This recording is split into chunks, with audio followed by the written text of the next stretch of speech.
All right. Can everybody hear me? Oh,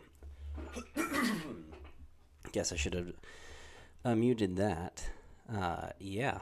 So, how's everybody doing right now? Everybody doing all right? I think I'll give everybody like a moment to kind of get into the chat here or into Discord.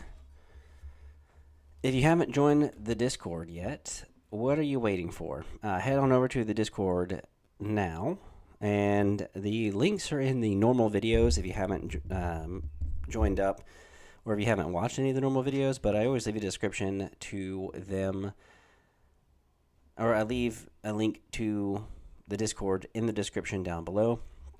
So head on over here, and this is where you're going to be able to hit the live Q&A and chat away. So there you go. And then you can obviously always join up in the YouTube chat. But yeah, so I wanted to go ahead and talk about the reveals that happened at Ministrav. So go ahead and join in. Let's go ahead and talk about it. I'll try to keep my eyes on the chat just in case. And what up, Pally? I'll try to keep my eyes on the chat and just kind of see what you guys are talking about. If you guys are wanting to join in and chat. So first up, we'll go ahead and talk about the Thrawn character. So, Pally, if you've got thoughts eventually on anything, just feel free to join in and let me know. So let's go ahead and talk about Thrawn here. Thrawn is going to have Strategize 2, Cunning, Direct, and Empire unit, so that's great. It doesn't specify vehicle or trooper, so you will be able to direct any Imperial unit, which is extremely nice. So, like, anyone you want is going to get a free order. And he's got Duelist, which is going to be great. So that way, nothing's going to pierce him when he has a dodge. So you can, like, dodge and melee if someone's in melee with him. And then a Force user is not going to be able to use the Pierce, which is really, really nice. The Exemplar is also extremely great. The One Step Ahead, which is the same thing that Lando has, is going to be good. And then Tactical 1 with Exemplar is just overall such a great keyword. And then, I'm surprised he doesn't have Pulling the Strings. That, I don't know why. Maybe I Want You to Know Failure. That's not going to give him anything. Architects of Their Own Destruction is not going to give them anything. So that we know of, that will give him Pulling the Strings. So yeah, it's a little bit weaker than I thought, but I'm surprised. And so Francisco, I don't know if you've ever seen Elf, but I'm trying to say that. But greetings, we need squad pikes. I know. I think Shadow Collective needs squad upgrades, but it should be specifically limited to the battle force itself and cannot be taken in any other army. So I think that would actually be really, really nice. And then I have thoughts when we get to Gar Battle Force. Yes, we'll get to Gar Battle Forces. Thrawn is Kalani Plus. Well, I haven't played Kalani very much, but I think Kalani is going to be even better. I don't know. The reinforcements is really, really nice. But yeah, so I'm surprised that, Thrawn doesn't have Courage 4 as well. It would be very, very nice, but oh well. I would be down for that. I would be down for that as well. So, at least he does get reinforcements through a command card, so that's pretty nice. The command card cannot be selected during the command phase, and when an enemy unit ends its activation, you can discard this card. If you do, you can choose a non-suppressed or non-panicked allied unit within range 2 of the enemy, and then that chosen unit may make a free move action or attack action. This could be really good, I think. All right, so you divulge it. You give your 3 Imperial units reinforcements. This could even be given to Vader, to give Vader the free, speed 1 move. Like Commander Vader now probably doesn't have to divulge the 3-pip in order to gain Infiltrate, because then you can double move and then get another free speed 1 move. And now you have Reliable 2 the whole time, with at least the reinforcements through the card. And then you can at least always give Vader an order. Like if you decided to play like his 2-pip when you didn't give him an order, you could do that. I'm sure this could also be pretty decent, hopefully, with the Inquisitors, giving them reinforcements. And then, when you've got, the brother who maybe has the Enraged, where he no longer has any suppression, you can choose him. That has an allied unit within range 2 of the enemy, and that chosen unit can either make the free move action to get closer for the next turn, or, Saber Throw, and at least get a second action, a free attack action in. If you wanted to, this could also be really good for big squads. So if you wanted a big squad to make another free attack action, that could be really good. So yeah, and it could, anything with speed 1 with reinforcements is going to be really nice. But, I think that Grand Admiral Thrawn is going to make your army a little bit more mobile with the 1 step ahead, if not himself. And giving him a free move action to gain tactical is really, really good without having to actually make him do something. So there's definitely a lot of great things I think Thrawn will be capable of. It's just a matter of now getting him on the table to kind of see where we go with that. Grand Moff Tarkin is going to be the most simplest of units that they're coming out with Pulling the Strings Imperial Trooper unit, and Entourage Darth Vader. So I think they're trying to make him work with Darth Vader a lot. I'm assuming that his moment of triumph, I see Vader on there. So it's going to, I think he's going to just work well, because he's always going to be able to give Vader an order. And this could really work with Commander Vader, again, with Pulling the Strings, just making him do a free, move action, and then, just keep going with Vader, essentially. I'm not sure if we look at Tabletop Admiral and we look at, let's just say, Burst of Speed. At the start of this unit's activation, you can use it to treat the maximum speed until the end of the round. So you could technically pull the strings on Vader after maybe Vader has gone in order to use Burst of Speed, so then you can guide into Speed 3 move. That would be really, really nice. So, Entourage, let's see. So, it sounds a bit problematic timing-wise to get Darkness Descends and the reinforcement play. It kind of depends. You're not divulging it. You're playing it as a normal card in order to get the speed, the Reliable 2. You double move, and then at the end of the round, you get the extra speed 1 move, and then next turn you play the 1-pip or so. That's just up to you. And then doesn't Entourage let you cheat the Force organizational chart? What do you mean? So you can take both Inquisitors, Op Vader, and another Operative? Technically, yes. And then you're giving him a free order. So, yeah, you could take both Imperial, or both Inquisitors, Operative Vader, and another Operative. So maybe Boba Fett. So, or Den. I like Den more because the Flamethrower is a little bit more melee oriented. So yeah, I think the Entourage Vader is going to be extremely great with him. I'm assuming that Grand Moff Tarkin's not going to be very expensive either. I think that we're going to see him kind of be a cheaper option, since literally he has a white dice for melee and that's it. He doesn't surge offensive or defensively. He's got white saves. Yes, he's Courage 3. Yes, he's 6 health, but he's going to die in one shot possibly.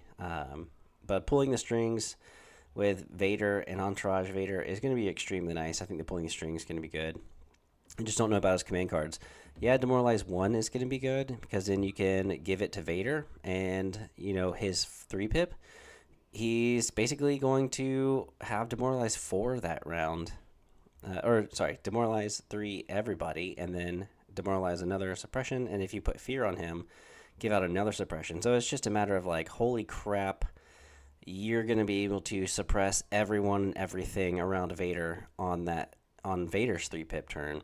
And then when you decide to play this one, all Imperial units have demoralize 1 this round, or allied Imperial units. So everybody, it's not limited to 3 units that you give this card to. So it's just, he could suppression bomb the heck out of everybody. So with that card, so Grand Moff Tarkin is going to have a place. It's just a matter of how do you want to play them at some point. He gets back up from Vader. Yeah, I guess he gets back up from Vader, but that's maybe 2 out of 6. Yeah, he's bringing suppression back in a big way, Pally. He for sure is. I think so. But I think it's just going to be interesting to see how he plays.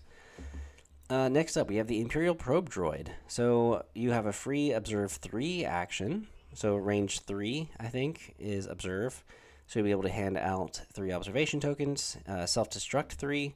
So I'm unfamiliar with Self-Destruct the new way that it's done. I guess I should just do this, shouldn't I? Go to the Separatist Alliance, go to the Spider Droid, and let's take a look at this. So self-destruct. So a unit may self-destruct. This has self-destruct 3. Okay. If it has a number of wounds equal to or greater than half its wounds. So once it gets to like 2, because the Imperial Probe Droid is 4 health, so once it gets to 2 wounds, you could technically do this. You're going to, for each unit within range 1 and line of sight, you're going to roll 3 black dice, is what I'm assuming. Completely resolving each roll before moving on to the next unit that suffers a wound for each surge and crit result rolled. Then it's going to gain a suppression token for each hit result rolled. After all rolls are resolved, the unit's defeated. Okay, so technically, I guess, yeah, you roll 3 black dice. You're hoping for surges and crits, and then I guess you do a wound for each one. So yeah, that is an automatic. That doesn't say that you're able to block self-destruct. Am I getting that correctly? That you can't really block self-destruct. If so, that would be really good. The detachment to special forces is really good. So you can finally have the ISF get something really nice. So now you don't have to spend surge tokens, aim tokens to re-roll. You can just spend them to get crits and or pierce with Inferno Squad. And with Scout Troopers, you're finally going to be able to re-roll some dice because you're probably moving and shooting and you're not getting the chance to aim a lot because they're range 2. Disengage is extremely helpful in a way, I guess. Infiltrate is pretty nice, and then Hover Air, obviously. You don't surge offensively, you're rolling some crappy dice, so for the most part, you're probably, when you self-destruct, that's probably pretty much what you're probably going there for. So you're probably going to infiltrate, do as much observing as you can.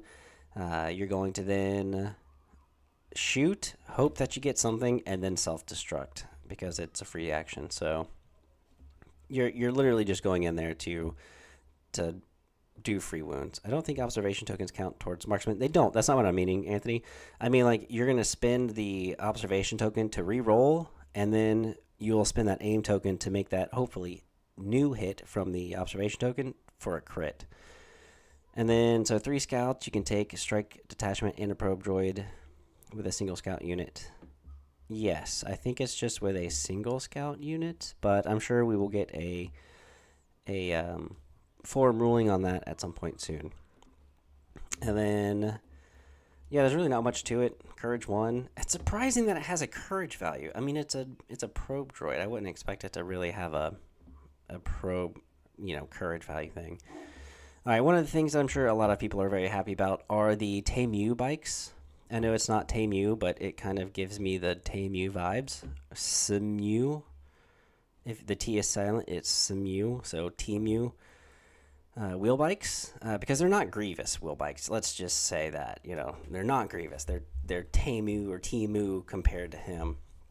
So hopefully that catches on and, it's fun. It's droid, it can't be suppressed. Okay, all right, true that. But once it gets to, I guess, 4, maybe? Yeah, I don't know. I'm surprised they don't have incognito either.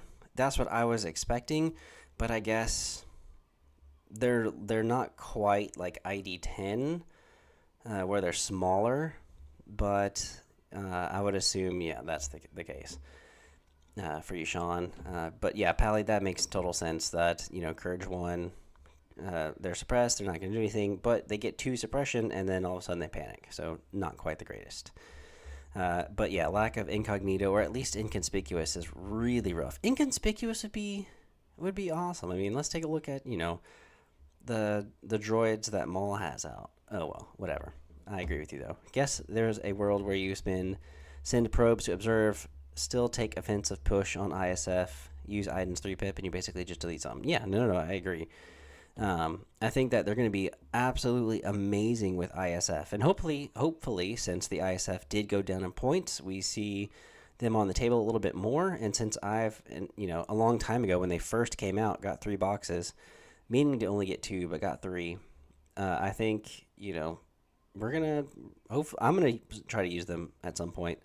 Now that, you can also stick Callus in somewhere, you can get some other observations. Now that the Inquisitors are cheaper, you can bring Iden and the Inquisitors with ISF and Infiltrate. And then we're going to talk about the new advantage card that Empire gets. I think it should be a lot of fun.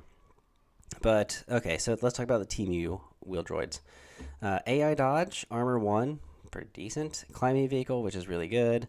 And then Mobile. So it's, from what I understand, it's very similar to Compulsory Move. So when a unit with a notch base with the mobile keyword performs a move, it skips the reposition of the notch base movement, rotating the unit's leader base, and then a unit with mobile keyword must make a free compulsory move at the start or end. So basically, you compulse, you cannot free reposition, and then you do your 2 actions, or you do your 2 actions without repositioning, and then you do your compulsory move at the end. So that's mobile.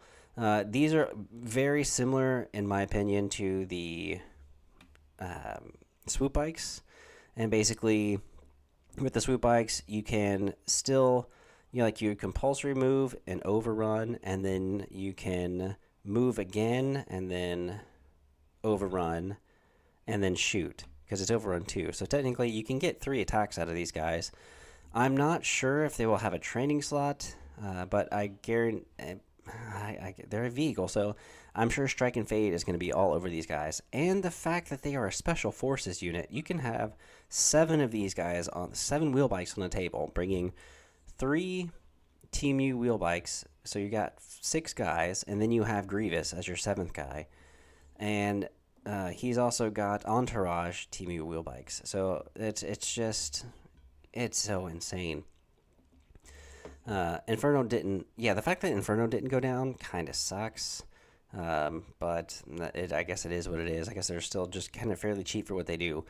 I might have liked to have seen the price droid as a squad upgrade. Yeah, that would have been pretty good. You can also still use the Imperial Agent to have Strike Team Leader for another source of retinue, for sure. Just went down, but Inferno didn't. Yes, ISF. Yeah, right.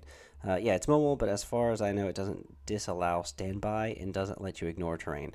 Okay, so yes, I think that is the significant difference between compulsory moves, like with Speeder, and then mobile. Mobile obviously is a little bit different by allowing you to have the standby.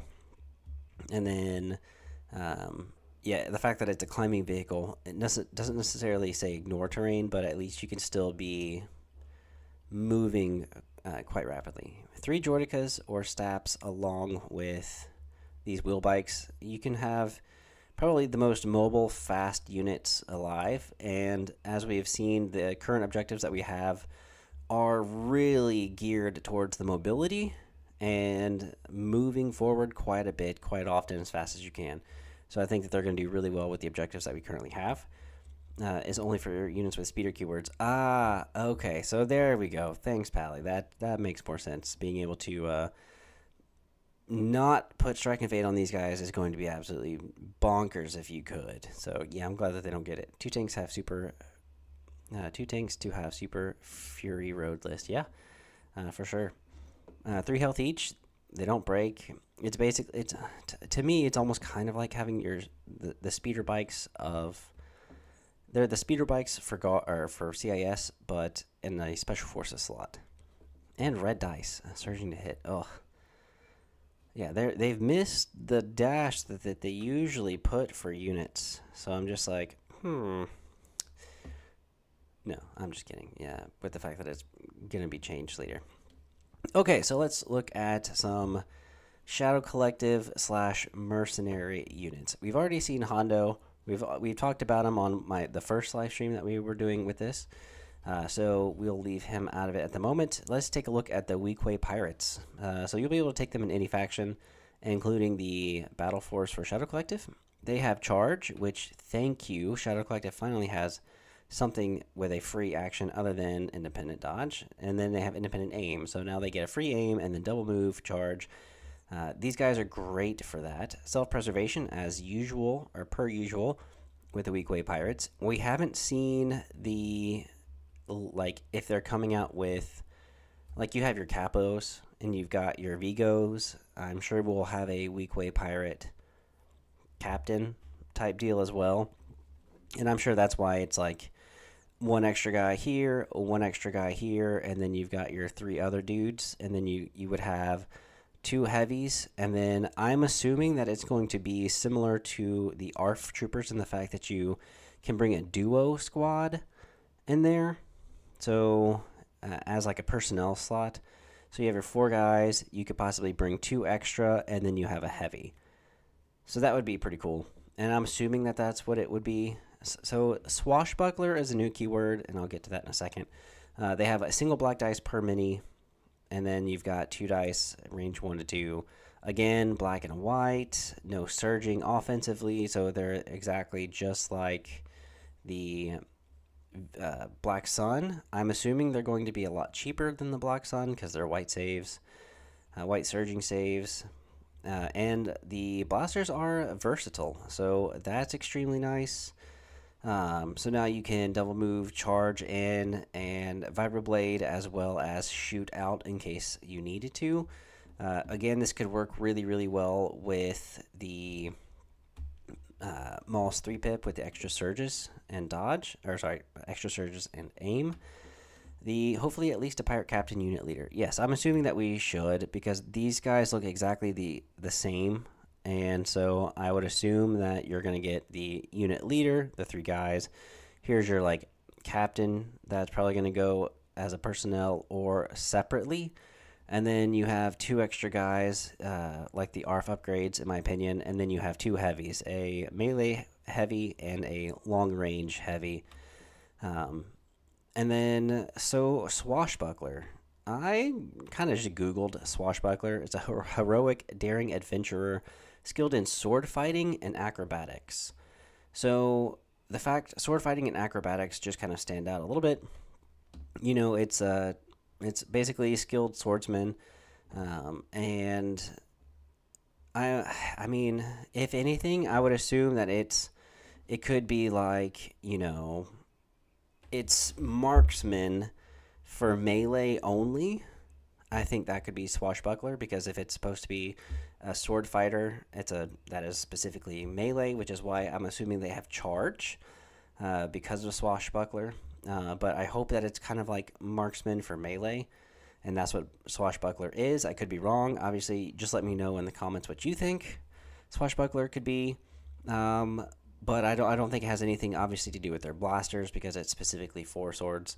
So I think swashbuckler, you could use the aim to make a hit a crit or a blank a hit with this keyword while you're in melee. Because again, they don't surge offensively. I think that they're trying to make them a little bit better with this keyword. So that's just me. I'm excited for them. I'm going to get a few boxes for sure, because I've got a pretty extensive Shadow Collective thing. Probably dodge related from Pally. I mean, it could, like, maybe it could cancel a hit in melee. If that's the case, that would be really cool. Or maybe it could be, oh no, they would have put immune to pierce in melee at some point. I don't know. Or they would have given him duelist if it was spend a dodge and, you know, become immune. They say that they were the ones that Super Squad broke the game, but maybe they don't get it. Yeah, I know. That's what I thought too. I thought that they said that they changed cover rules because of them, and they were that Super Squad that broke the game. They were just whatever. A dodge on melee attack, maybe. Yeah, it could be. You get a free dodge whenever you are attacked in melee. It could be that. I don't know. I'm sure we'll find out, but I have something. I mean, obviously, it's going to deal with something melee oriented. And so they're probably going to be really good. I don't get how they were breaking the game. I don't get why they changed cover for these guys specifically. It doesn't make any sense, but hopefully we find out something soon. I doubt we will. I bet we'll hear about this probably sometime either in January or February. But I could be wrong. I don't remember the exact release, like when they were supposed to be released. Swashbuckler class can get away. So like a disengage, maybe. I never played Swashbuckler in D&D. I usually play Rogue whenever I play D&D. But an Arcane Trickster specifically. Or if I play a monk, it's the Way of the Shadow Monk, because being able to teleport into shadows is very ideal, and I really like that a lot. Maybe attack and disengage. Yeah, that could be another thing from Swashbuckler. I think that it's going to be something that I'm really awaiting on soon. It took them not too long with the anti-material weapons from like the Tours of Duty, with the new keywords like that, being able to manipulate the dice. So I think that the Swashbuckler is going to be very highly anticipated.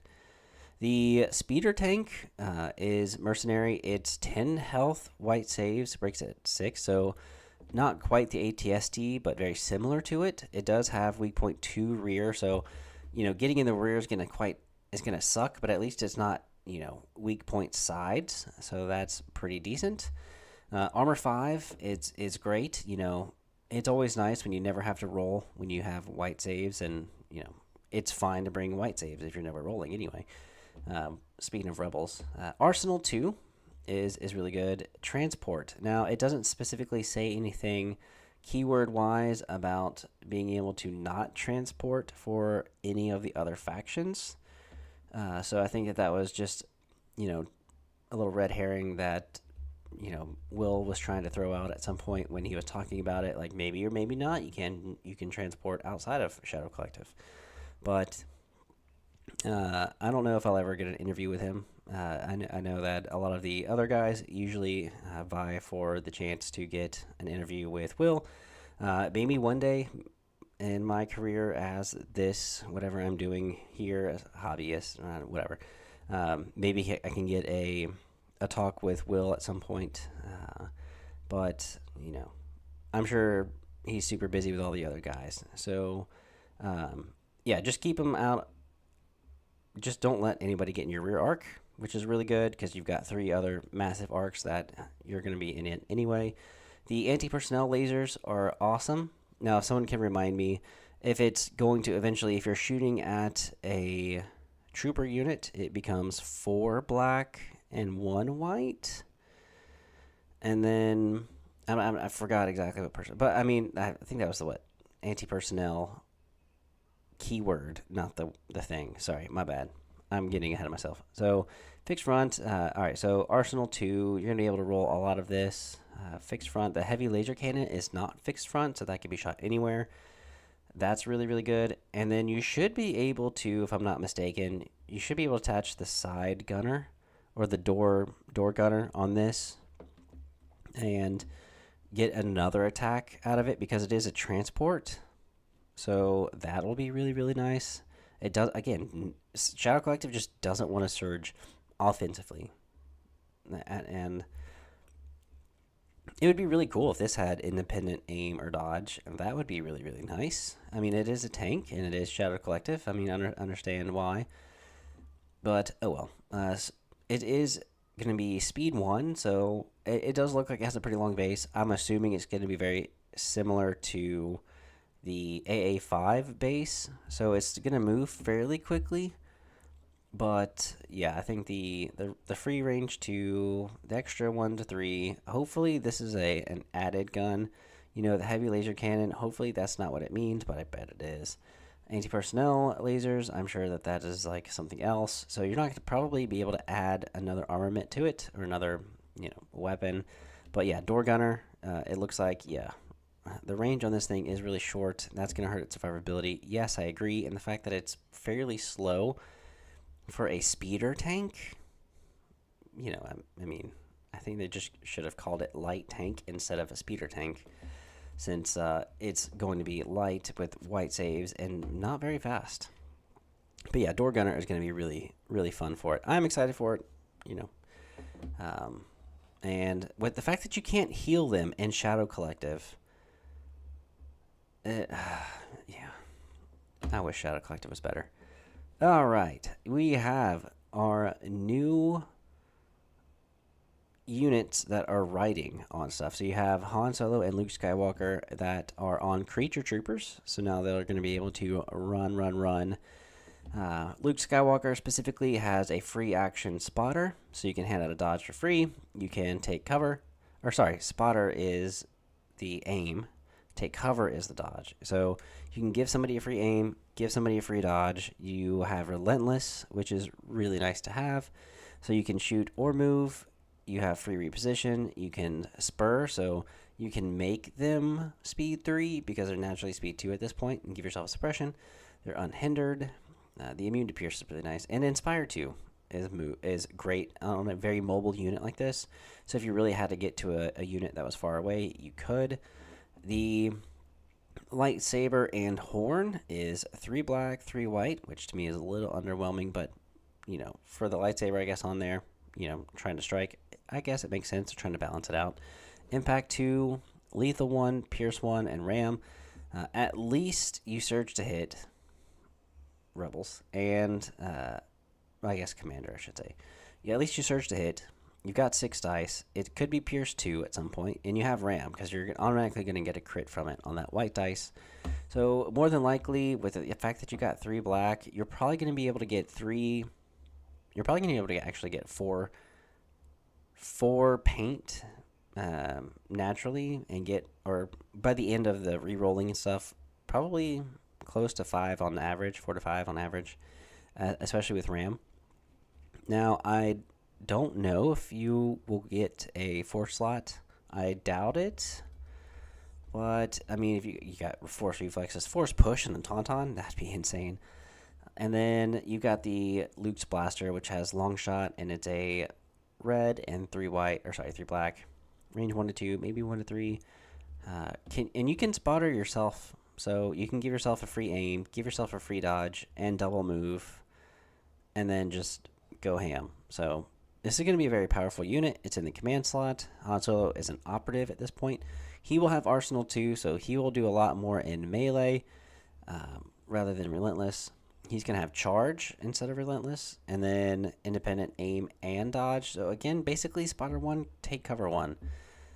At least with Luke, you can hand it out because he's the commander, but at least with Han Solo, you just give it to yourself. Free aim, dodge, reposition, spur, uncanny luck 3, still. So re-rolling dice.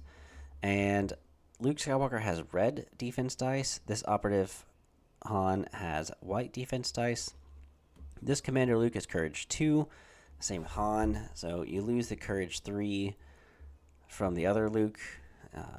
Stampede, 2 black, 1 white, ram 1. And then the blaster pistol is pierce 1 this time and versatile. So no longer pierce 2, no gunslinger on this, and you're rolling a single rainbow. That's not bad. At least you've gained a dice, and you already have an aim from the independent. So that's extremely nice. I am curious what command cards it will have. I am too. I'm sure.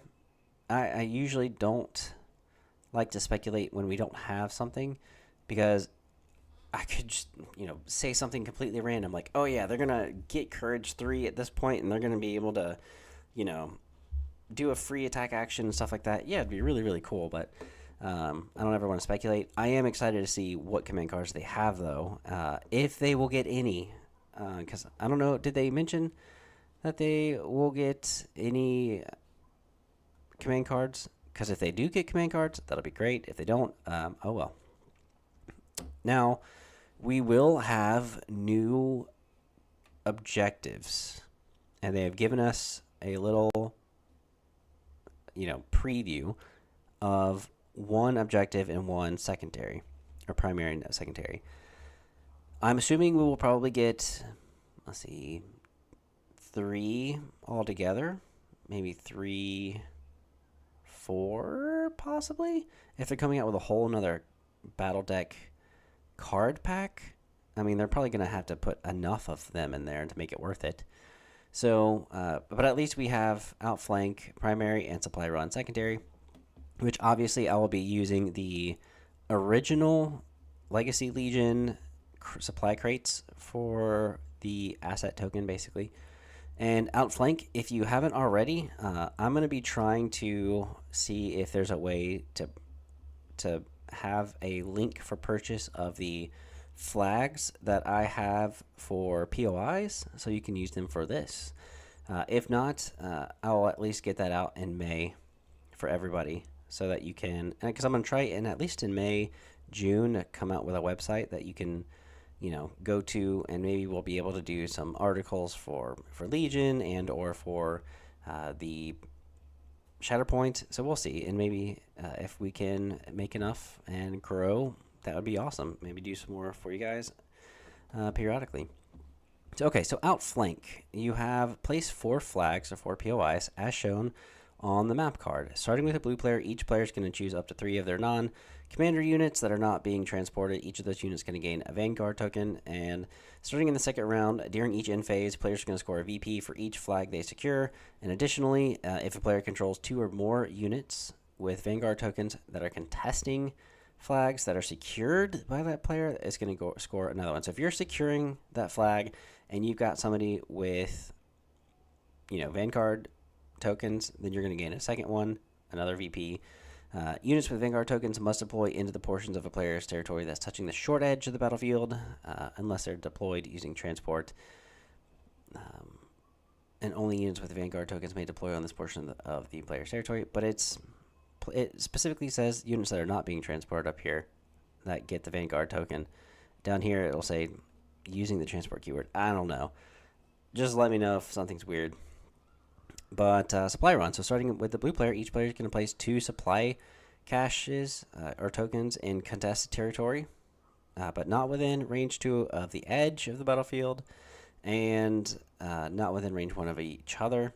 And then starting the second round, at the start of each allied unit's activation, if that unit is contesting a POI and holding a supply crate, basically its controlling player may choose to remove the supply crate from the game in order to score a VP. If you decide to do that in the 4th or 5th round, though, you're going to score 2 VPs. So you kind of want to try and hold off to score them in the 4th and 5th round, but obviously if they're about to die and you want to go ahead and get that VP, obviously you're going to do it. Starting at the end, it just says just contesting. It doesn't at the start of each allied unit activation. Okay, so yeah, I would just probably do it in the 4th or 5th round if you can. And then, so now we're going to see a little bit of the advantage cards that are going to come out for, okay, there they are.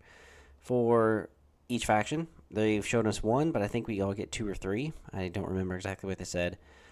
For Imperial, you're going to be able to have Infiltrate on core. So that would be great for your Snow Troopers. And sure, for your Stormtroopers if you wanted, but Snowtroopers especially, gaining Infiltrate is going to be good. And if you wanted to give them to the ISF or Inferno Squad, instead of giving them Infiltrate because they already have it, you can give them a free aim or dodge. But it has to be with a unit with 6 or fewer miniatures. The Rebel one, this one's pretty good. So, at the start of the allied unit's activation, if you have 1 or more advantage tokens in your pass pool, especially when you play the 2-pip that gives you more pass tokens based on what turn it is, you can spend 1 of those advantage tokens, and if you do, the activating unit is going to gain a free aim and a dodge, or make a free recover action. So this could incentivize like bringing offensive push, or maybe something that is a little bit like if you brought a specialist you have to exhaust. So if you brought one, then you can just take the recover action. But more than likely, or if you got a lot of suppression, sure, you could take the suppression off with the free recover action. Or you can just give yourself a free aim and dodge. That's probably more likely to happen, especially since most of these units have nimble. And being able to give a free aim token and dodge token to Clan Ren or the Mandos could be extremely good because of, again, nimble. You could give it to any leader because it doesn't specify core, special forces, or anything like that. So being able to give any of them a free aim or dodge, maybe even Cassian, giving Cassian a free aim and dodge at the start of his activation phase for marksman, especially when you pair it up with his 1-pip, is extremely good. So yeah, this is going to, I think, is much better than the Imperial one. We'll go back to this one in a second. Let's look at the command override for CIS. So for CIS only, during setup, you can place 2 advantage tokens on this card.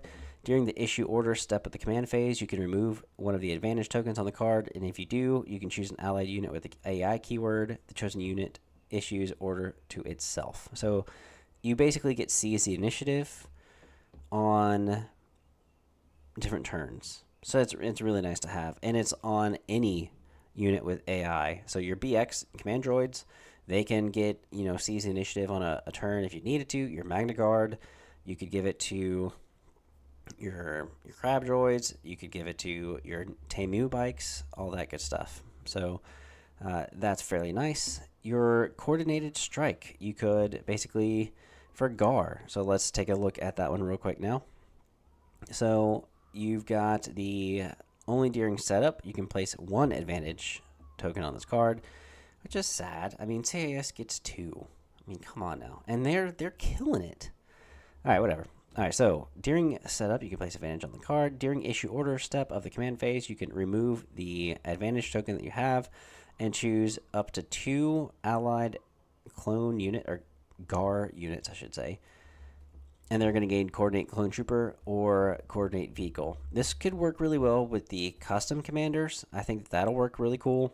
The fact that you can, they don't normally have Coordinate Clone Trooper or Vehicle. It'll be really good with, when you're playing the 212th coming up, you can Coordinate Vehicle with normal clone troopers if you wanted. You could, it doesn't specify having to give it to vehicles or troopers. It just give it to 2 GAR units. And yeah, even giving it to Anakin. 1 to Anakin and 1 to Ahsoka. And then coordinating to whoever you want. That's going to sound really, really fun. Okay, so let's take a look at the new squad upgrades / heavy upgrades that you can bring for each faction. And they've given us, again, a preview of one. Who is excited for Clone Captain Rex to be inside a trooper unit? So now the 501st, you could bring Anakin, Ahsoka, and or have Anakin and a clone commander, and then you could have Ahsoka and Captain Rex in the normal squads. That could be fun. So with Clone Captain Rex, he's got 2 health, which is great for Gar. You're going to make him the leader, increase the courage value of the unit you put him in by 1, and then you're going to give them a free command slot and training slot. I'm not sure what you're going to do with 2 training slots in there. I'm sure Pally has something that he would like to, do with them and whatnot with the free training slot, and I'm sure he's got some pretty good ideas. I'm not exactly sure what they would be or anything like that, but, by all means, if you want to tell me, Pally, feel free. But yeah, okay, so when this unit defeats an enemy unit, after the effect is resolved, this unit may make a free action. So, I think we've talked a little bit about this in the Discord today, actually, is, getting a free standby. So it's interesting. So you have maybe Yoda or your customs, guidance a standby, maybe the Clone Captain Rex units defeats an enemy unit. Now they can make a free action. Maybe they can take a standby themselves.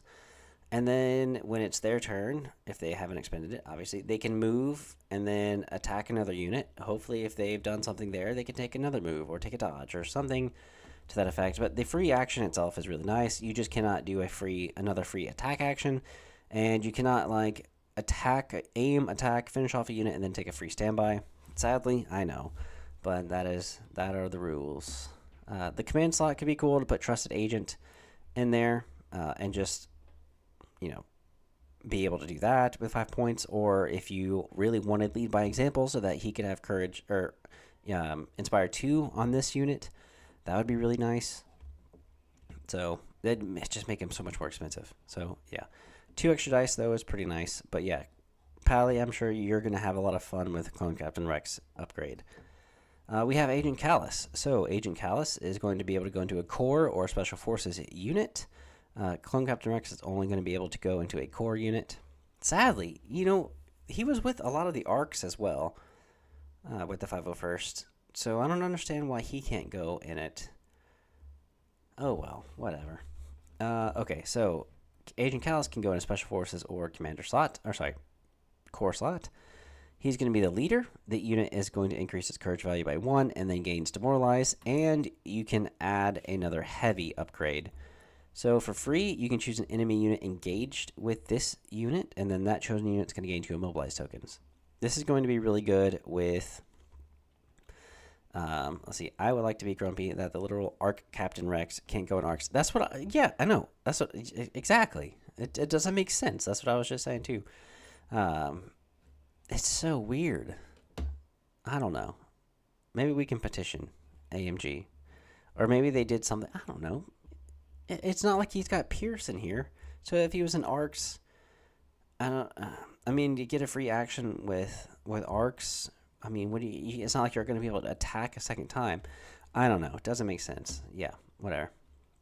But Agent Callus is going to have, melee to range 2, just like Rex. But he's going to have 2 black and a white, so more dice. But yeah, you are surging as well on a Core and usually Special Forces, depending on if you decide to put him in a scout unit. But long shot is really, really nice to have, but you probably want to spend those aims for other things. If you put him in the ISF, you can spend one of those aims, like if you've got retinue with a different operative, you get the free aim on them. You have, Agent Callus in there.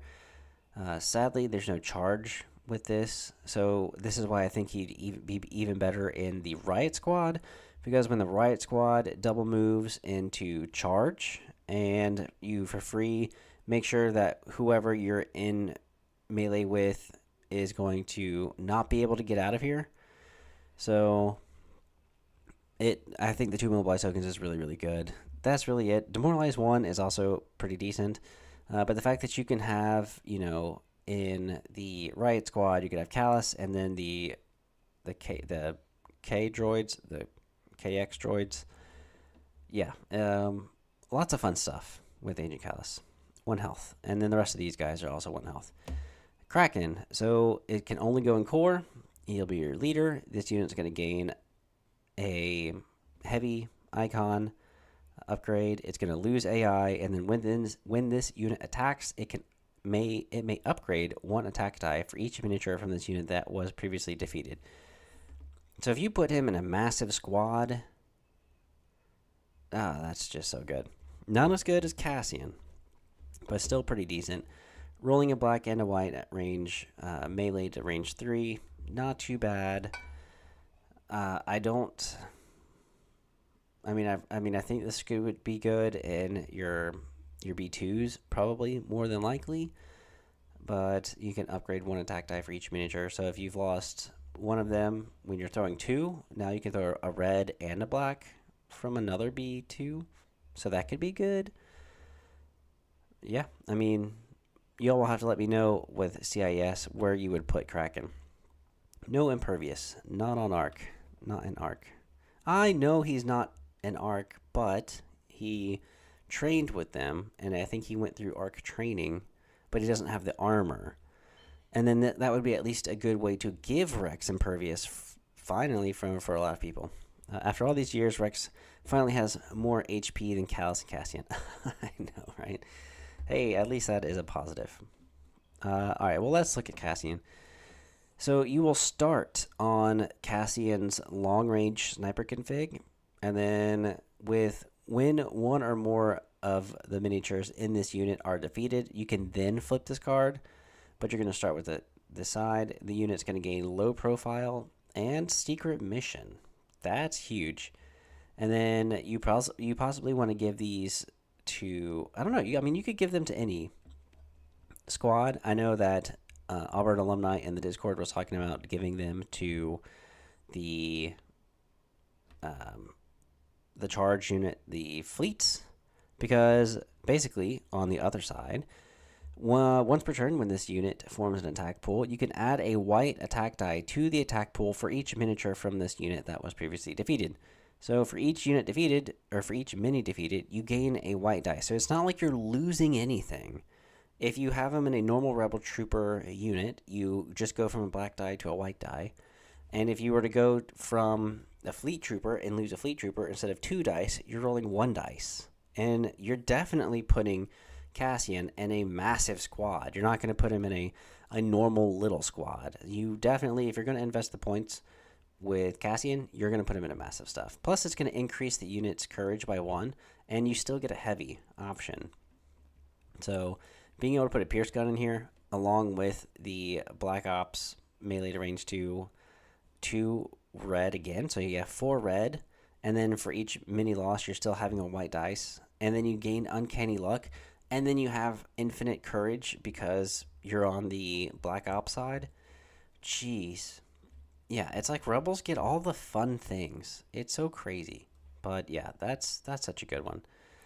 Now we're just going to look at a few of the reveals that are up and coming. We're going to have the Jedi Council. So we're finally getting Mace Windu, and then we're finally going to get Plo Koon, Ki-Adi-Mundi, and Shaak Ti.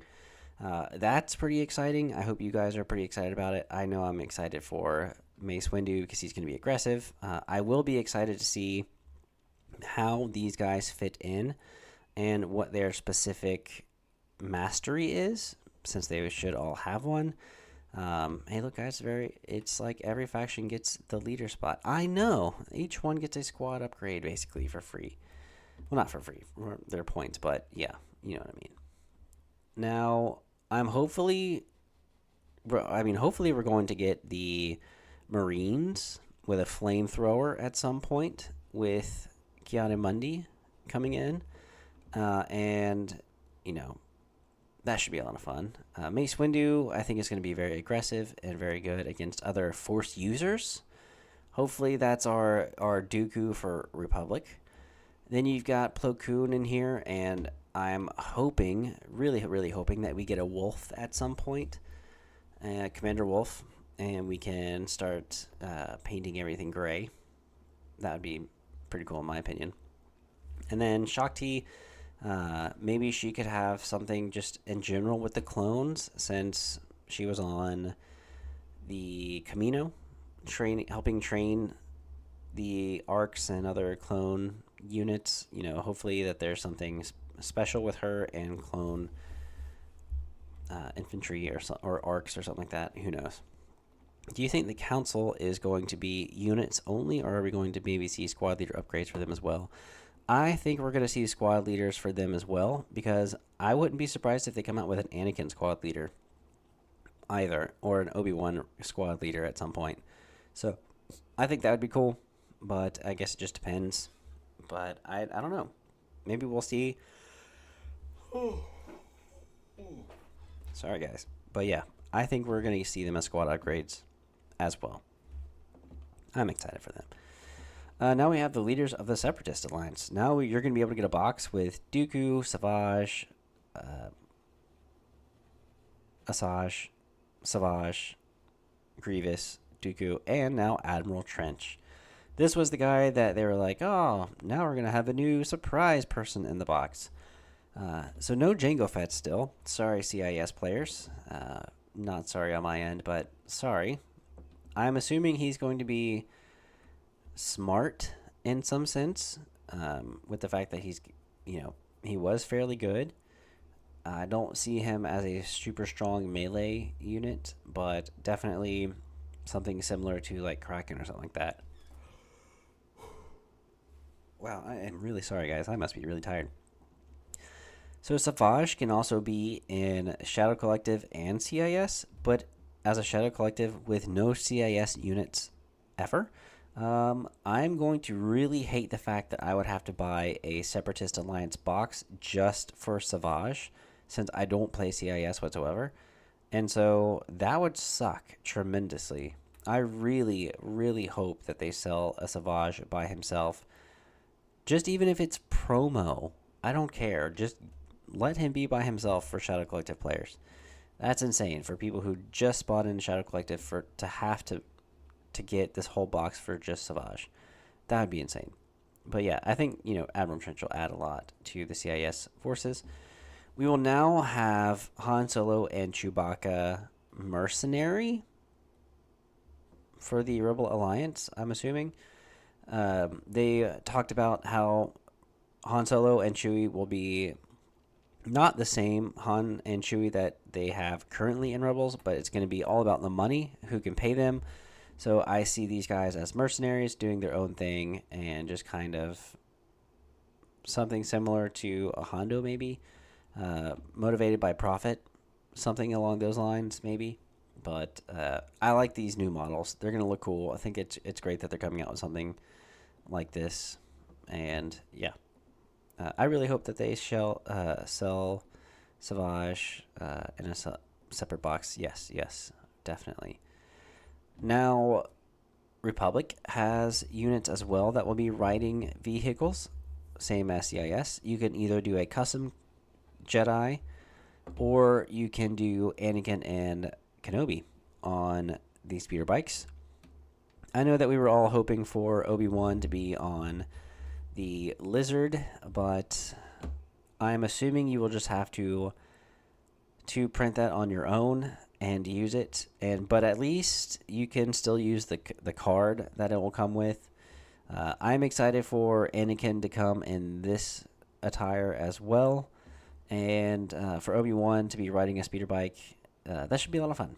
I think it's going to be cool to see them, and how they decide to make them. The custom Commander Jedi, I think, will be really cool as well. So you can kind of pick and have, again, I think it's just all about speed with them, maybe trying to get in and then get out. But yeah, it'll be really cool. A new Scum Battle Force with Chewie and Han. Hey, that could be pretty cool. Honestly, I think that Jedi Speeder is going to be much less custom and more red save swoop. Yes, but we already have red save swoop. Swoop bike. Yeah. Basically, I feel like you're right. The custom red save swoop bikes. I'm excited because I'm excited just for more Gar stuff, but that's me. Okay, the other thing that I'm really excited about are the Imperial Mud Troopers and the Wet Weather Stormtroopers. The Mumban campaign. They said that these will come in a Battle Force box themselves. So I'm assuming you'll probably get like 1 or 2 units of each, and probably a custom commander in them, because that's just what I am assuming. And that these guys are the lesser variants of Stormtroopers, which I didn't think you could technically get any less than white shooting. It's probably going to be white saves as well, sadly. I don't see why. I know people keep telling me that it should be white saves, but you're only going to be able to get a squad of 4 with an extra guy and then 2 heavies. And it looks like your 2 heavies, I don't know exactly what that is. Is that a DLT? I don't think it's a DLT. It doesn't look like it. It looks like something else.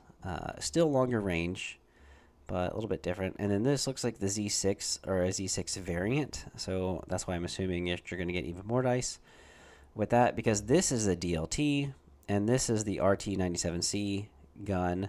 So I've got those 2 down, but if you can let me know what this one specifically is on this Mud Trooper, that'd be great. But I'm excited for these guys. I love the wet weather stormtrooper look with the cape and stuff, or the cloak. I think that these are going to be really, really cool, and I am very excited for them. So I will definitely have to be getting me the Battle Force box with these, because then it's going to be probably a lot cheaper than buying them separately. And I will want to be increasing my Imperial Army for the future, especially with the Imperial High Command, with, the Mud Troopers and Wet Troopers. Yeah, it's going to be so cool. So I'm excited for them, and the Battle Force box that they're going to be coming in. And these scavengers, these guerrilla troopers, these thieves with Imperial armor, how dare they get Imperial armor and steal it? It is for Imperials, not them. So these guerrilla thieves will be great probably for Rebels. I'm assuming that they're going to be some Courage 2 Special Forces type unit for Rebels. It could be a support. Hey, you never know. I mean, we've finally seen Commandos as a trooper unit support slot. So I wouldn't be surprised if these are also maybe a support unit, with the fact that they are just guerrilla troopers themselves. So that way you can be extremely OP with sleeper cells, guerrilla troopers, and rebel troopers or fleet troopers. They look cool. The models are going to be really cool looking for even, tours of duty. Like, make your custom commander look like or use one of these minis for your custom commander. That would be really, really cool, especially with like the DLT and stuff like that. I don't know. My money is on Red Save Corps. I know. I thought so too. You see three heavy weapons, and which one? You gotta let me know. I only see these are normal. These look like the weapons that the range troopers have, with the way that they are. And I see, yeah, you would have your 1, 2, 3, 4 in your base unit, and then you have your extra personnel right here. So that gives you the 5, and then you have 2 heavies. So that's what I see. 3 heavy weapons. That's the normal. So you'd have your 4 and then your 2 heavies here. Guerrilla troopers look like they have 3. Oh, okay. Let's see. You have your DLT. You've got your HH-12 and your RT-97C. Yeah, so you have 3 heavies and the guerrilla troopers. So, I don't know. Let's see. 1, 2, 3, 4. I wonder if it's going to be similar to the, what are they? The stormtroopers in Blizzard Force, the HRUs. I wonder if it'll be to where you can have 2 heavies in a squad, since they said that the weather troopers were the elite stormtrooper unit, basically, like the stormtroopers that were much better. And so I wonder if they will be kind of like similar to HRUs with unhindered. I could see them having unhindered, and maybe bringing 2 of them. And this is what I mean when I say speculate. I don't know how well I'm going to be speculating. I think these guys look cool with red saves. They will probably have red saves, but these guys might have white saves from what I heard lore-wise. I would like these guys to have red saves, these guys to have red saves. You probably won't have... there'll probably be like non-surging white dice is what I'm assuming. They will probably have your white dice surging, and hopefully you can bring the DLT and the RT-97C, since it looks like they've only got 4, so you're not going to have a personnel slot if it's based off of the amount of minis that we're seeing, which is why I think that it could be like an HRU squad. So, because it doesn't have the 4th extra personnel. It's got your squad base of 4 and then 2 heavies. So, yeah, that's what I think personally based off the look. This is a little bit different though. Who knows? You have 1, 2, 3, 4. So you have your squad of 4, and then you can bring a heavy. So that's why I think it could be a support unit rather than a special forces unit, because they're going to probably be red saves since they have stormtrooper armor on, and heavy 3 different heavy options. And that's really it. Battle Forces, they I guess we had to go over battle forces. They didn't show the battle forces on this preview, so we'll go back to that in a second with the 212th and the Stormtrooper squad, and then I think there was something else. If y'all want to let me know in the comments down below. And this is the photo that they ended with, hinting that we're probably going to be getting Ezra, Kanan, Hera, and Zeb. We're probably going to be getting them in a squad at some point, maybe Chopper as well, obviously Chopper. And so I don't know if they will be individual or if it will be all together in one cohesive unit. I think it'd be cool if they were in a unit by themselves and they were all just upgrades, kind of like the Bad Batch. That's what I'm assuming it's going to be, is instead of Bad Batch, it is Ghost Squad or Ghost Crew, something like that. I think that'll be cool to see. But yes, we are going to be getting the Ghost Crew. So now we need to go over the 212th. My soapbox with the 212th. Uh-oh, Pally has a lot to say already. Let's see here. If we go to Legion, Galactic Republic, Battle Forces, we've got the 212th Attack Battalion, and I don't think there was really much to it. I think it was, okay, so the units allowed, you can have Obi-Wan Kenobi, you can have Commander Cody, you can have the Jedi of the Night, Keeper of the Peace, operative, basically. You can have up to 2 core, or sorry, you have 1 to 4 core, my bad. So 1 to 4. You've got the ARF troopers that are allowed, no ARCs. The ATRTs, which you could have up to 3. Saber tanks, since it's a heavy, you can have up to 1. You have to have 1, and you can have up to 3 heavies. And as far as I understand, all of the vehicles can share tokens similarly to any normal clone. So the 212 vehicles can steal, aim, dodge, surge tokens from other vehicles and an aim, dodge from clones. Clones cannot steal from vehicles. Why isn't that default clone ability for vehicles? I don't know. Maybe because they wanted to save it specifically for, the 212th. And 212th allow full sharing. Yeah, I know. Where are my barks? That is interesting. I don't understand why barks are not allowed in here, but at least we have it. And then they have their own special command cards. You've got sneak attack, so you can divulge it, choose up to 2. I'm sorry, guys. It's just getting late. So divulge setup. You can choose up to 2 core clone trooper units. Each chosen unit is going to gain infiltrate this game. And then for each special forces unit in your army, you can choose a different vehicle unit. And then that chosen vehicle unit is going to gain scout 1. So now you've got infiltrate and scout.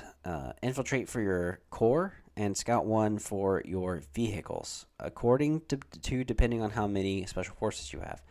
So if you've got 3 special forces, you can have scout 1 on 3 different vehicles, and then 2, since you only need 1 core, I would just go with 2 normal core and then just go ahead and give them infiltrate. So this is pretty cool. I like this. It seems like it'll be interesting. And then you've got flexible strategy, which is the 3-pip. Where's their 2-pip?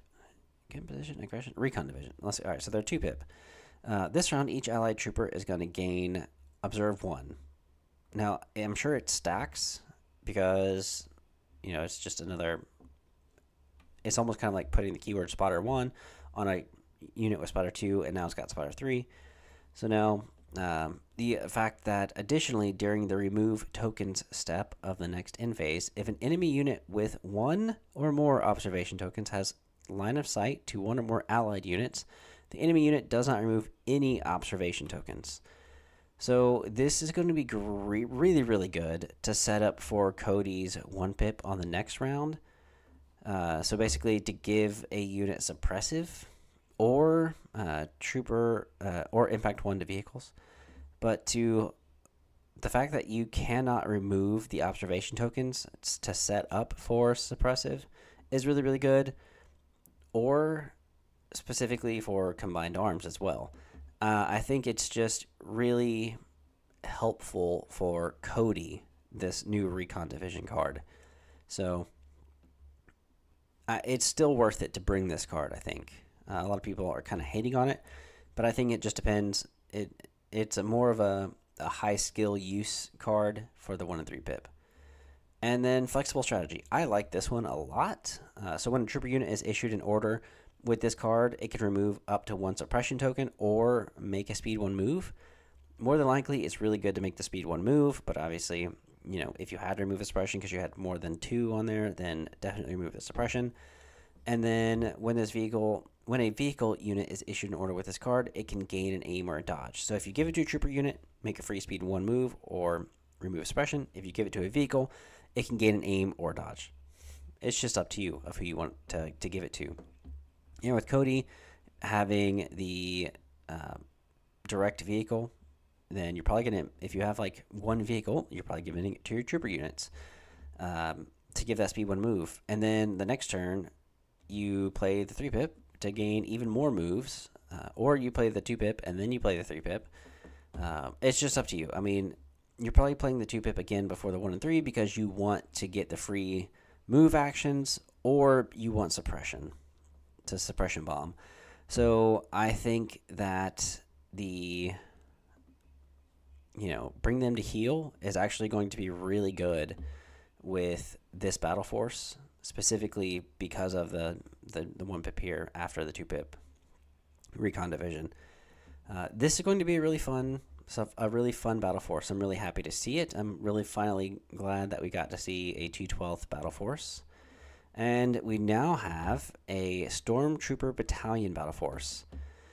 And you're going to have Commander Vader, Imperial Officer, Imperial Agent. You're going to have the Stormtrooper Riot Squad available. The Stormtrooper here's more than likely, I bet the Wet Troopers should be able to get involved because they are Stormtroopers technically. You can bring Scout Troopers, the Strike Teams, the 74Z Speeder Bikes, the E-Webs, which is not technically Stormtrooper because they're Snow Troopers. I don't know. That doesn't make sense, but yeah, whatever. And then the LATs, the GAV tanks, and the ATST. You have to bring a commander, obviously. You have to bring 4 minimum Stormtrooper units, up to 7, though. So that is amazing. You can have up to 7 massive Stormtrooper squads. Like, let's see. So let's just bring 2 of these guys. So you bring 5 normal. Okay, so Agent Callus. I don't remember if Agent Callus can be in there as an upgrade. I totally forgot. But let's just at least bring those. You bring the T-21. You bring the massive squads. You bring Imperial March.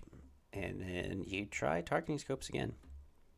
And then you bring that, and that. Okay, so you have to bring Academy Trained, Improv, and Command and Control Uplink. Okay, let's not bring Vader then. You've got Imperial Agent with Platoon Commander and the Combat Armor, because Platoon Commander gives you Retinue with a Riot Squad or Stormtrooper Squad to give them a free aim, which is going to be really good with a massive T-21 squad. And let's see. You've got plenty of space for, let's just say, the ATST. Oh, 2 points. All right, so I guess we have to get rid of targeting scopes. Let's get rid of that. And give him the twin, and let's just say the concussion grenade. You've got 4 points left over. Let's give it the emergency transponder. Does 10 activations with 5 massive squads, an ATST, 2 riot squads, an agent and imperial officer, 1 having academy trained with exemplar, and then the imperial agent being able to have retinue with the riot squad or the stormtrooper squad. That's a lot of stuff to chew through, but yeah, I think that's going to be a lot of fun to see. Do we have any questions on the live Q&A? No, we do not. But that is it. I think that is all. I didn't go over the what are they? The points adjustments. I know I posted them somewhere in the Discord on the general chat. If you'd never checked it out or you haven't checked it out, real quick. Let's see the points updates. You've got for mercenaries, the speeder truck has gone up in points, sadly. Heavy laser has gone down, the quad laser has gone down, and the unstable astromech has gone up to 16 points. Thank you. Good lord. I'm so happy we're probably not going to be seeing so many land speeders now with unstable astromech. You have Cadbane, Electro Gauntlets have gone down to 3 points. Holy crap. That's amazing. I am so happy to see that. Ewok Slingers have gone up just 3 points. That's not enough. Ewok Slinger Squad has gone up 4 points. That's not enough. I think it needed to be close to 10 and 10, if not a minimum of 5. Gar Saxon has gone down 5 points, and his sniper rifle has gone down 5 points. Okay, that's pretty decent altogether. Everything going down 10 points is not bad. I think that the shields needed to have recharge and or go down to 5 points for the 2 shields. Make them better than E-Stims, because E-Stims is much better than the shields in general. For the Rebel Alliance, you've got the same thing with the speeder truck. The Fleet Trooper Squad has gone down. Oh god, that's a huge mistake. We're going to see that bounce back up soon, especially with Cassian involved. I don't understand why they did that. That's so dumb to me. The Mark II has gone up 2 points. Okay, that's fine. The Sniper has gone down 3 points. Glad to see it. We don't really see many strike teams on the board anymore, so maybe this will probably bring it. And then Rebel Trooper Squad has gone down 5 points. I get that they probably want to see squads more, but Rebels don't need any more points decreases. You can fit so many units with Rebels. God, as you can see, I've got a problem fighting Rebels, especially spamming lists. I don't think 4 on Unstable Astromech is enough to stop them from being there. No. Yeah, so the Unstable Astromech is now 16 points altogether. So I don't know if that's what you meant or not. But let's see. So the Empire. This is what I really love to see. So the Dewback has gone up 4 points. Okay, doable. That's fine. Fifth Brother and the Seventh Sister have both gone down 8 points, making them a little more playable. A little more playable. The Dark Troopers, the Imperial Dark Trooper, the Myrtleizer, the Frag Grenade, and the Assault Cannon have all dropped in points. As you can see, the normal Dark Troopers dropped down to 28. The Assault Cannon has dropped down from 55 to 49. The Frag Grenade has dropped down 5 points, and the Myrtleizer has dropped down 6 points. Okay, sure. Glad to see that. I guess they have to make it a little bit more expensive than the normal Imperial Dark Trooper. The DLT has gone down from 30 to 28. Glad to see that. The Imperial Special Forces, the T-21, also. So Imperial Special Forces are now 62 points. So you're now saving 12 points when you put 2 of them in there. Really, really good. And then the T-21's gone from 27 to 24. Okay, sure. Not bad. Not bad. I'm excited now to kind of see them more on the table, especially now that the probe droids will come out. I think it'll be really good. The Lat Patrol has gone down 10 points. Moff Gideon has gone down a massive 20 points for Moff Gideon. So that's really cool. I think the Imperial Remnant forces will be extremely good now. Scout Trooper Strike Team Sniper, I should just say the Sniper. So the Scout Trooper Sniper has gone down 3 points. A little bit better. I think he needs to be probably 32, if I'm being honest here.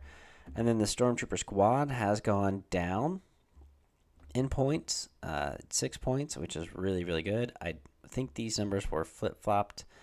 I don't see how going from the old 40 to new 46 makes it going down 6 points.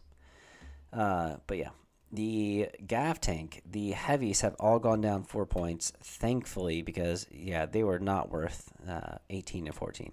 So I'm really, really happy to see that. And the Separatist Alliance, the AAT battle tank has gone down 15 points. That's massive. Aqua droids have only gone up 13 points. I really hope to see that go up even more at some point to 15 and not 13, but I don't think they wanted to price them out yet. And then Magnagar, the RPS, has now gone down 8 points to 32. That's massive, but still pretty doable. So pretty happy to see that. But yeah, guys, that is everything. That's all the new stuff. I'm glad to see you guys in the chat. Thank you guys for being here and chilling. I'm glad to see some of the random stuff that we have kind of talked about, and speculated between Swashbuckler and some of the stuff between like Tarkin and the Wet Troopers and the Mud Troopers. It'll be really cool. The generic commander, 501st, gets to run Clone Commander. Yes. Your generic commander, I don't know why he's not in the 212th. That doesn't make sense to me either. But I'm actually going to probably go to bed very shortly, Pally. It is already 6:50, and it seems like it's about 9 o'clock.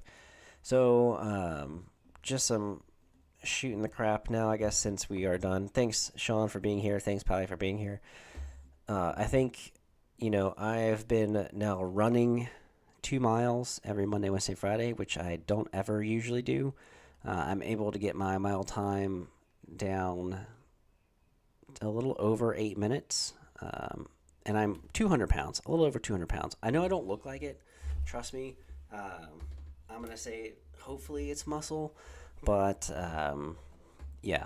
If I can run an 8:16 mile, I don't think it's because it's a lot of fat. I have put on quite a bit of muscle. So, we'll see. But, yeah, running 2 miles every Monday, Wednesday, Friday. And today it was quite a bit. So,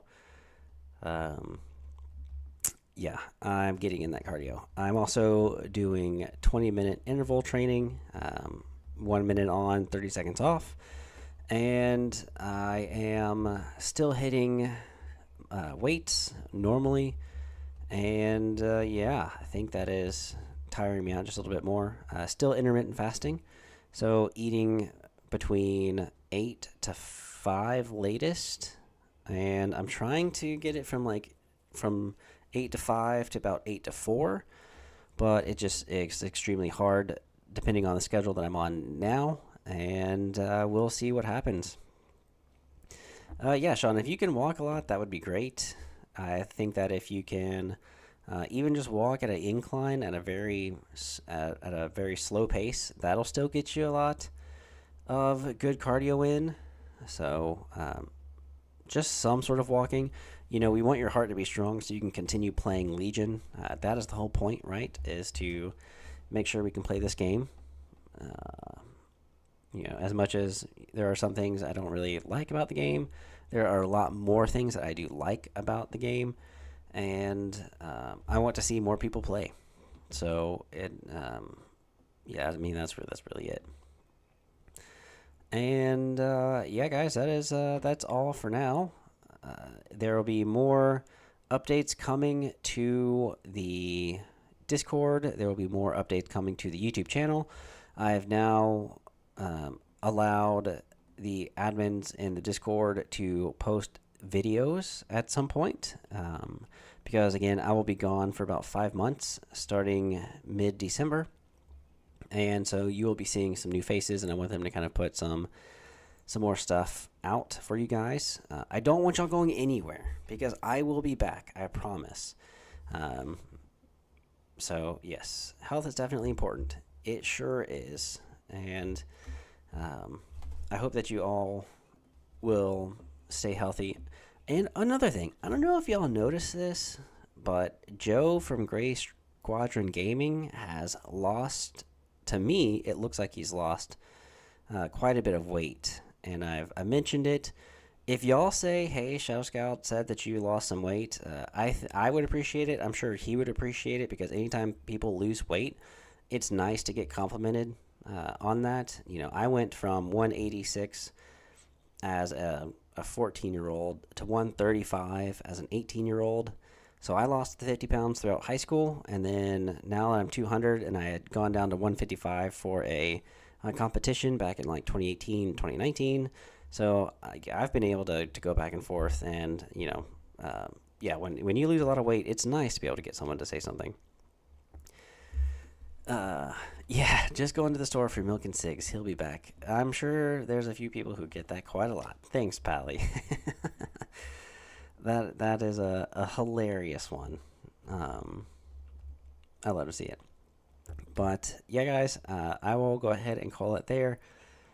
So thank you guys so much for watching. If you want to join up into the Discord, please join the Discord. Feel free to hop in and start chatting away. We love the members there. I try to at least say something small for you guys because I'm looking at it every day. And yeah. Yeah, you guys are the best. But yeah, guys, I will catch y'all later. Thank you so much for watching, and may the force be with you, and enjoy Legion. Thanks so much, guys.